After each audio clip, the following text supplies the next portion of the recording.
നിന്നോട് ജീവിതം മുഴുവൻ കള്ളം പറഞ്ഞിട്ടുണ്ട്. അപരിചിതരല്ല, നിന്നെ ചുറ്റിപ്പറ്റിയ ഈ ലോകം തന്നെ. ഏറ്റവും വേദനിക്കുന്ന സത്യം, നിനക്കത് ഒരിക്കലും മനസ്സിലായില്ല. എല്ലാ ദിവസവും നിന്നെ ആരോ തള്ളുന്നു, വലിക്കുന്നു, നയിക്കുന്നു. നിന്റെ അനുവാദം പോലും ചോദിക്കാതെ. നിന്റെ അറ്റൻഷൻ വിൽക്കപ്പെടുന്നു.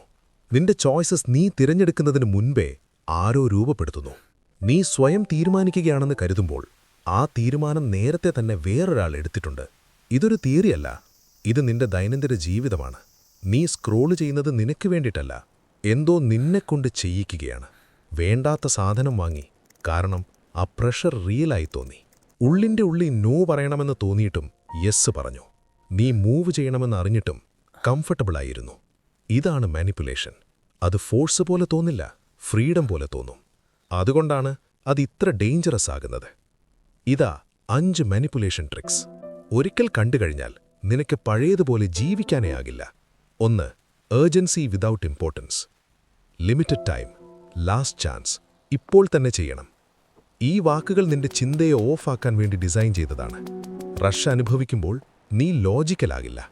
ഡിസൈഡ് ചെയ്യുന്നതിന് പകരം റിയാക്ട് ചെയ്യും. ആരെങ്കിലും നിന്റെ സമയത്തിന് ചുറ്റും പ്രഷർ ഉണ്ടാക്കുന്ന നിമിഷം സ്ലോ ഡൗൺ ചെയ്യൂ. ആ പ്രഷർ റിയലല്ല, അതൊരു വെപ്പണാണ്. 2. Social proof. എല്ലാരും ചെയ്യുന്നു, മില്യൻസ് ജോയിൻ ചെയ്തു, തൗസൻഡ്സ് വാങ്ങി. ഈ ട്രിക്ക് നിന്റെ ഏറ്റവും വലിയ ഭയത്തെ ടാർഗറ്റ് ചെയ്യുന്നു, പിന്തള്ളപ്പെടുമോ എന്ന ഭയം. പക്ഷെ സത്യമിതാണ്, ആ ക്രൗഡ് പോകുന്ന വഴി നിന്റെ വഴിയല്ല. ആവറേജ് ആളുകൾ ആവറേജ് ഡിസിഷൻസ് ആണ് എടുക്കുക. നമ്പേഴ്സ് നോക്കി നടക്കുന്നത് നിർത്തൂ, സ്വയം ചിന്തിക്കാൻ തുടങ്ങൂ. 3. The small yes trap. ഒരു ചെറിയ റിക്വസ്റ്റിൽ നിന്ന് തുടങ്ങും. ഒരു ക്ലിക്ക് മാത്രം, ഒരു ഫേവർ മാത്രം, ഒരു തവണ മാത്രം. ആ ഒരു യെസ് കൊടുത്തു കഴിഞ്ഞാൽ നോ പറയൽ ഓരോ തവണയും കൂടുതൽ ബുദ്ധിമുട്ടാകും. നിന്റെ ബൗണ്ടറീസ് കുറഞ്ഞു വരും, സമയമില്ലാതാകും. നിന്റെ ആദ്യത്തെ യെസ് അതിന് നിന്റെ ഏറ്റവും വിലപ്പെട്ട സ്വത്തുപോലെ കാക്കൂ. 4. Emotional flooding. Anger, fear, excitement, desire. Emotions high ആകുമ്പോൾ ലോജിക്ക് സൈലന്റ് ആകും. ഇക്കാര്യം ലോകത്തിന് നന്നായി അറിയാം. അതുകൊണ്ടാണ് ഹെഡ്ലൈൻസ് നിന്നെ ഷോക്ക് ചെയ്യാനുണ്ടാക്കുന്നത്. ആഡ്സ് നിനക്ക് എന്തോ മിസ്സാകുന്നുവെന്ന് ഫീൽ ചെയ്യിക്കുന്നത്. ഇമോഷൻ സ്പൈക്കാകുമ്പോൾ പോസ് ചെയ്യൂ, ചിന്തിക്കൂ. നിന്റെ ബെസ്റ്റ് ഡിസിഷൻസ് ഒരിക്കലും ഹീറ്റ് ഓഫ് ദ മൊമെന്റിലുണ്ടാകില്ല. 5. Identity attack. നീ അങ്ങനത്തെ ആളല്ല, ഇത് നിനക്ക് വേണ്ടിയിട്ടുള്ളതല്ല, നിന്നെപ്പോലുള്ളവർ ഇത് ചെയ്യില്ല. ആരെങ്കിലും നിന്റെ മേലൊരു ലേബൽ ഒട്ടിക്കുന്ന നിമിഷം അവർ നിന്റെ ബിഹേവിയർ കൺട്രോൾ ചെയ്യാൻ ശ്രമിക്കുകയാണ്.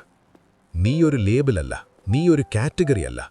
നിന്റെ ജീവിതത്തിന്റെ സീലിംഗ് ആരും നിർണ്ണയിക്കാൻ അനുവദിക്കരുത്. ഇനി ഒരേ ഒരു സത്യം, മാനിപ്പുലേഷൻ വർക്ക് ചെയ്യുന്നത് ഹാഫ് അസ്ലീപ്പായ ആളുകളിലാണ്. ഓട്ടോ പൈലറ്റിൽ ഓടുന്നവരിൽ, നിർത്തി ചിന്തിക്കാൻ ആരും പഠിപ്പിക്കാത്തവരിൽ. പക്ഷെ നീ ഇനി ആ ആളല്ല. അവെയർനെസ് വരുന്ന നിമിഷം മാനിപ്പുലേഷന്റെ പവർ നിന്നിൽ നിന്ന് പോകും.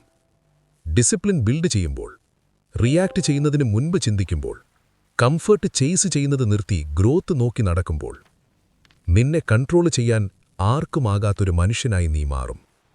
ലോകം എപ്പോഴും നിന്റെ സ്ട്രിങ്സ് വലിക്കാൻ ശ്രമിക്കും. പക്ഷെ ഇന്നു മുതൽ ആ പവർ ആരുടെ കയ്യിലാണെന്ന് തീരുമാനിക്കുന്നത് നീ മാത്രമാണ്.